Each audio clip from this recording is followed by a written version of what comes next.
Halo guys, oke ketemu lagi sama saya Kurnia Bijaksana di Evolution Trading Indonesia. Oke, kita bahas apa nih kali ini? Saya mau bahas Bitcoin. Oke, nanti habis Bitcoin saya mau coba Ethereum sebagai kripto terbesar kedua di setelah Bitcoin. Lalu mungkin contoh DeFi ya. Apa? BNB deh, BNB ya. Nggak DeFi, DeFi banget sih. Kita coba apa? Bitcoin, Ethereum, BNB, TKO gitu ya. Kita coba ya. Ini analisisnya bahkan agak panjang, tapi ya diikutin aja. Siapa tahu bermanfaat.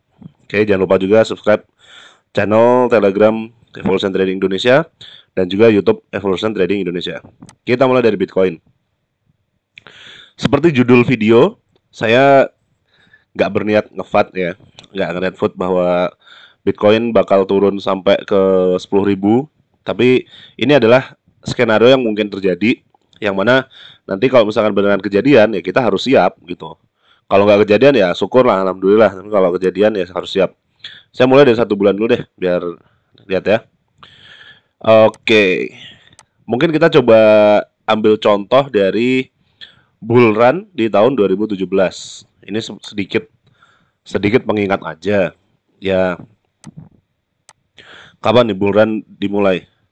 Kita anggap aja mulai dari sinilah gitu ya. Dari mana nih? 1100-an gitu ya. Kita anggap aja mulai dari situ. Nah, saya pribadi nggak tahu banget karena saya tuh angkatan 2017, jadi agak-agak nggak tahu sejarahnya di situ. Tapi kalau kita lihat ini all time high di apa namanya ditembus. Lalu dia naik berapa persen nih sejak all time high-nya ditembus? Kita lihat persen, mana persen tentang harga ya dari sini. Dari sini sampai puncak atas itu ada berapa? 1600%, 16 kali lipat. Tapi begitu udah selesai, dia turun 83%. Nah, jadi apa yang terjadi di sini turun balik lagi. Ini sebenarnya cuma sedikit warning aja. Hal seperti ini akan terjadi di kripto, bukanlah sebuah hayalan atau bukanlah sebuah ancaman kosong, tapi itu bisa terjadi. Simpelnya kayak yang ini, lihat sejak kita tembus ATH 2017, 1, 2, 3, 4 bulan kita merah semua, hijau semua. Sekarang itu gains atau apa namanya istilahnya gains itu profit yang didapat kalau kalian nggak take profit itu hilang semua gitu. Nih dari apa namanya dari pucuk sini ya, dari bawah ya, dari sini sampai sini, kita udah hampir 70% kita hilang si value-nya kalau kalian nggak take profit atau kalau kalian masuk di pucuk gitu. Nah, sekarang pertanyaannya adalah, Bang, saya mau masuk Bitcoin, mau masuk kripto, enaknya di mana? Nah, saya bakal bilang bahwa mungkin sekitar 10.000 adalah angka entry yang bagus. Tapi pasti bilang, wah rendah banget bang, lo jangan nge-float dong. Oke, saya nggak nge-float. Saya ngasih analisa pakai technical yang bener-bener sangat-sangat textbook ya, sangat-sangat apa namanya, sangat-sangat basic gitu. Saya nggak pakai analisa aneh-aneh, nggak pakai apa segala macam. Tapi ini yang kejadian ya itu gitu loh. Nah, kita ke 1 minggu dulu aja. 1 bulan terlalu gede kayaknya, bikin bingung sendiri nanti. Pertama lihat ini level di all time high pas sebelumnya ya. Nah di sini, udah ini berarti sangat mungkin kita bisa menuju ke 20.000 lagi gitu. Ini anggap 20.000 lah ya. Di sini gitu ya, all time high. Nah anggap 20.000 nih di sini. Sangat mungkin. Ya namanya ini standar banget technical analysis. Namanya resisten yang dijebol, pasti di retest dulu kalau dia mau lanjut naik. Sangat-sangat simple. Dari situ bisa ke 100.000 nggak? Bisa banget. Tapi masalahnya kalian nanti belinya di mana? Di 100.000 atau sekarang saat dia turun terus nanti kalian takut lalu cut loss, atau nanti pas kalau misalkan benar-benar udah turun kalian beli dan akhirnya well position kalau misalkan benar ke 100.000. Pertanyaannya kan di situ aja. Nah, pertama itu dulu. Yang kedua, ini simple trend line aja. Saya cuma pakai trend line. Kalau saya tarik trendline dari sini ke sini gitu ya. Nah, kayak gini. Nah, ini kan sebenarnya udah trendline yang panjang ini udah di breakout, retest, dan terbang ya. Nggak menutup kemungkinan nanti akan di retest lagi gitu. Lalu kita bikin trendline lagi juga dong dari sini dong. Ini ya. Gini lah, anggaplah. Gini. Di ini lagi lah, apa namanya, di sedikit disambungin sampai ujung. Kayak gini lah ya. Masih masuk akal kan. Nah, itu. Lalu kita lihat, kita anggap dari pucuk bawah ini di Maret 2020 sampai ke pucuk atas itu adalah impuls atau kan istilahnya bull run yang sangat-sangat kencang gitu. Kalian kalau mau bilang ini belum bull run ya bodoh namanya. Ini udah bull run banget lah dari sini sampai sini udah berapa puluh kali lipat nih. Dari berapa? 4.000, 3.800 kalau nggak salah pucuk bawahnya. Ya, dari 3.800 lah ya. 4.000 lah biar gampang. Sampai ke 64.000. 65.000, 64.000 udah berapa? Udah 16 kali lipat. Udah sama kayak yang pas tadi kemarin. Yang pas di sini tadi, yang tadi saya gambar, 16 kali lipat. Dan sekarang ceritanya lagi koreksi dari pucuk bawah, dari pucuk atas ke sini. Ini baru setengahnya, baru hilang setengahnya. Nah, biasanya kalau ada kayak gini kan kita mantulnya kalau nggak di 618 786 ya. Biasanya kan kayak gitu. Berarti kita tandain dulu si zona inilah. Kita belum tahu dia bakal mantulnya di mana ya. Di 618-nya atau di 786. Saya nggak mau sok tahu. Kita lihat aja dulu nanti. Nah, ini kasih warna putih gini ya. Oke. Jadi zona mantulnya tuh di situ. Lalu saya mau pakai ilmu support dan resisten yang standar banget. Teman-teman harus lihat di sini tuh ada resisten yang cukup cukup kuat, support atau resisten cukup kuat. Nilainya sekitar 10.000 atau 10.500 lah. Anggapnya 10.000 lah ya. Biar angkanya genap aja. Nah, ini kan teman-teman lihat dia jadi support, dia jadi resisten. Sini gonjang-ganjing fake breakout, jadi resisten, tembus jadi support, terbang. Gitu. Oke, jadi kita nggak bisa menafikan bahwa 10.000 ini angka yang penting. Oke. Nah, disinilah. Lalu di sini ada confluence lagi, yaitu 200 EMA, gitu ya. 200 EMA, yang mana mungkin ini bisa jadi support yang cukup kuat juga, gitu ya di situ. Kalau misalkan dia turun lagi, nah di sini jadi kita ada banyak sekali area-area di mana di mana kemungkinan Bitcoin ini akan mantul dari turunnya ini semua gitu ya. Pertama ya zona sini, ini tapi terlalu lebar kalau buat saya.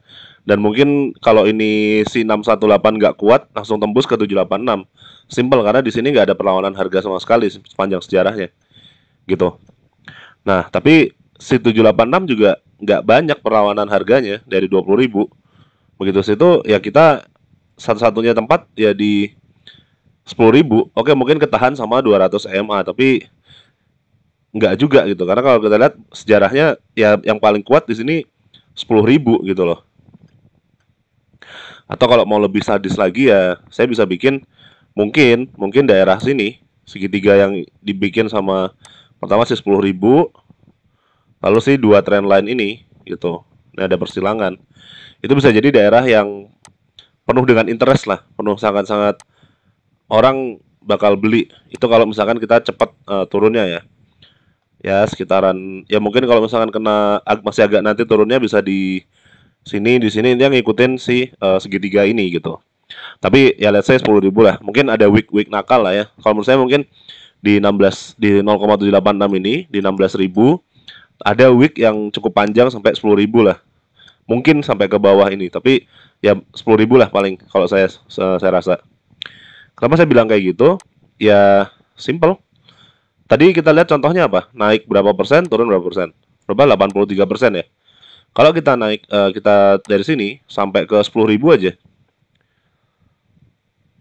masih logis. 84%, 80%, 9, kalau misalkan mau 90%, ya di sini, pas di sini di 6 ribuan.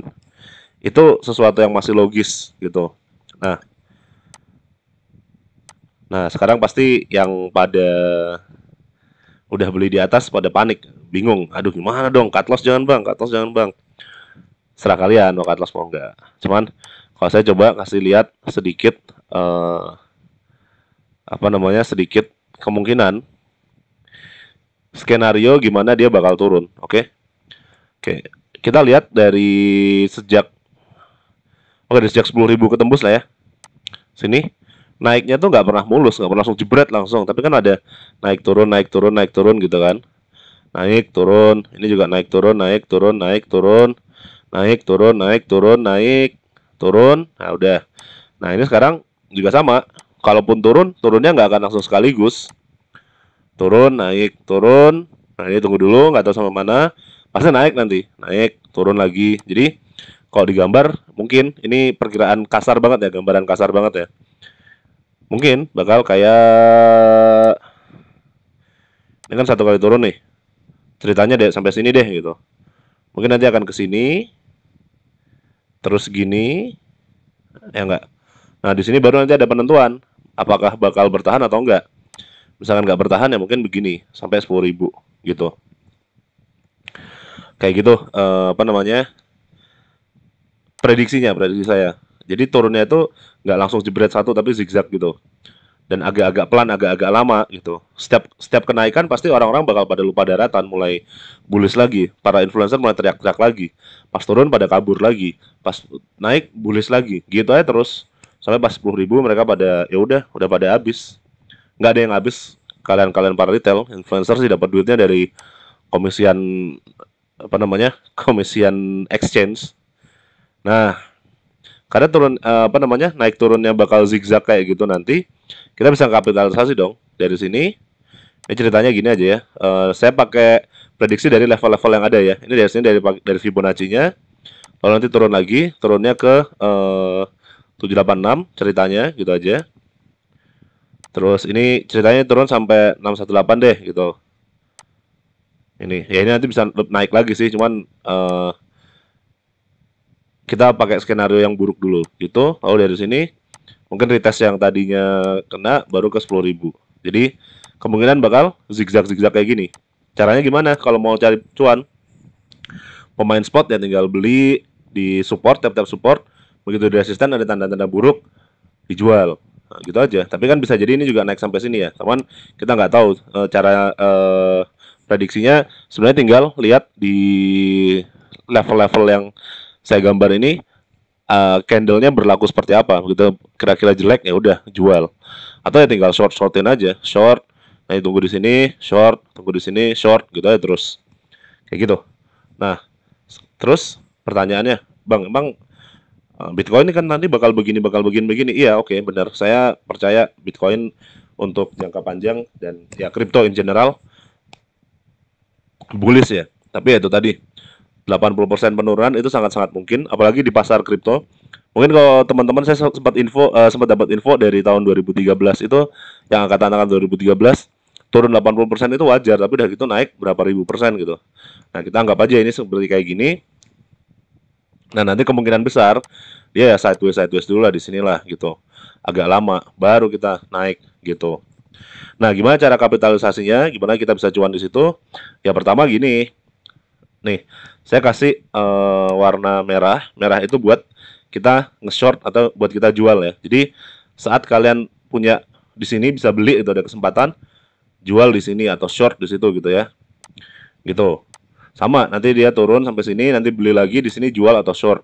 Gitu aja. Nanti kan udah terakumulasi kan. Baru di sini kita manfaatkan itu yang farming, DeFi, BNB, TKO, stakingan segala macam, manfaatin terus di sini sampai nanti akan muncul impuls berikutnya ke atas. Begitu impuls berikutnya ke atas sudah nyampe, kita udah punya akumulasi banyak banget aset di sini.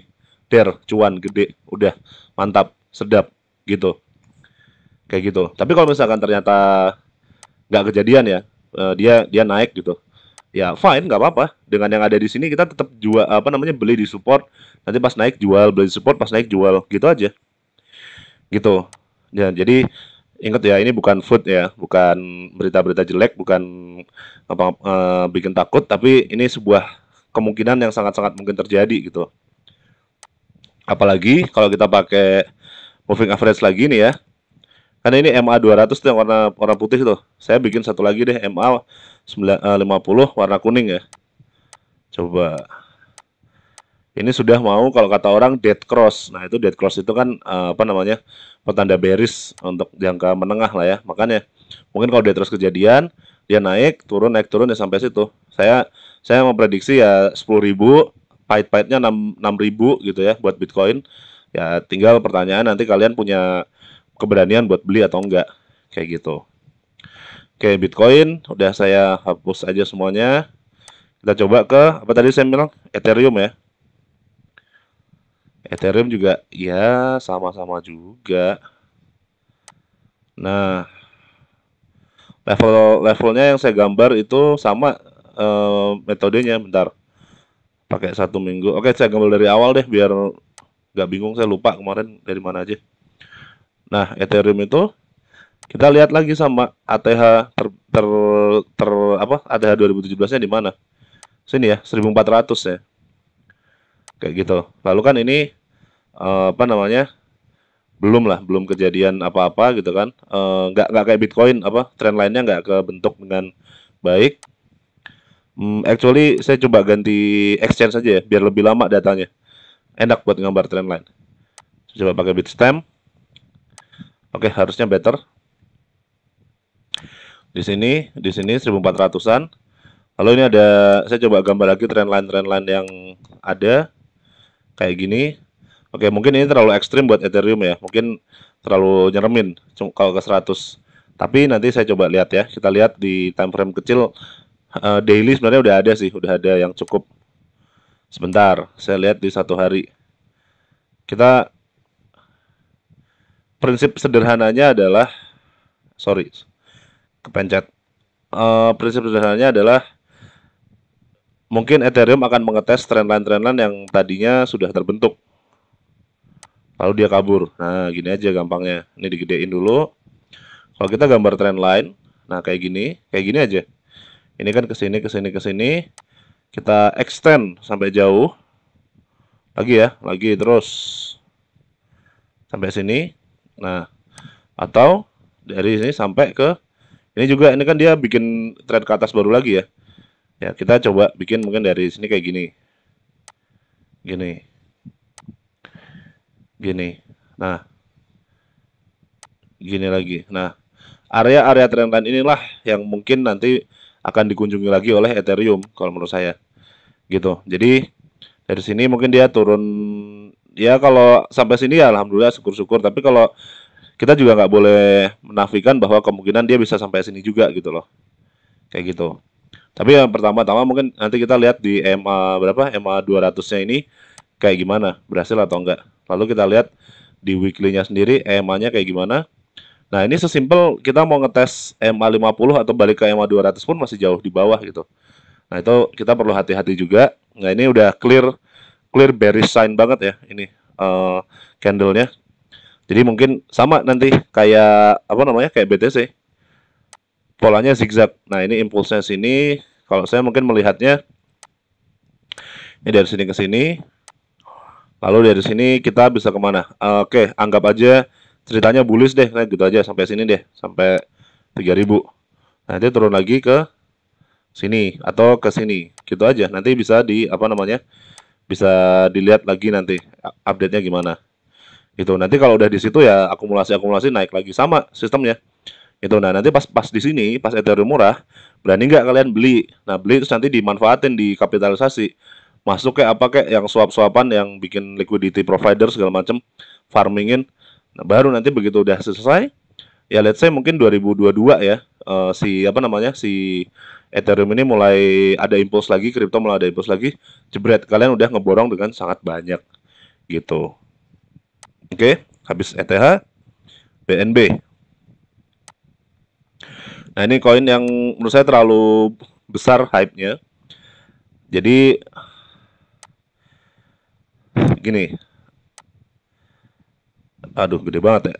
Nah, all time high terakhir di sini ini aja belum di retest secara proper gitu. Ini cuman baru tek break gitu. Di 30 40. Oke, di sini deh 45 deh. Itu aja belum dites secara belum di retest secara proper. Atau kalau kita pakai garis deh. Gini. Oke, agak agak jelek tapi ya gini lah. Nah, area sini belum dites. Dia cuma terbang terus belum di retest lagi secara proper gitu. Nah, itu jadi sesuatu yang cukup berbahaya. Jadi jangan jangan kemakan omongan orang, dia bisa ke 1000, 2000, 3000, tapi lihat juga downside possibilities-nya gitu. Nah, ini di sini ada dia ngebentuk support yang kuat juga, cuman ya support bisa support gitu. Kalau dia udah terlalu banyak yang jual ya udah, dia begitu ini jebol, ya udah turunnya cuman sampai sini. Nggak ada yang menghalangi dia untuk menuju ke berapa tuh 40 50-an. Kita tinggal berharap aja si 200 ini kuat gitu aja. Gitu buat BNB. Dan sama juga again zigzag seret seret seret. Kita coba pakai Fibonacci. Mungkin anggapnya 0,618 deh, nggak di 0,5 kalau dia impuls turunnya. Sini, sini, dan sekarang OTW ke gini deh. And then bam, kesini.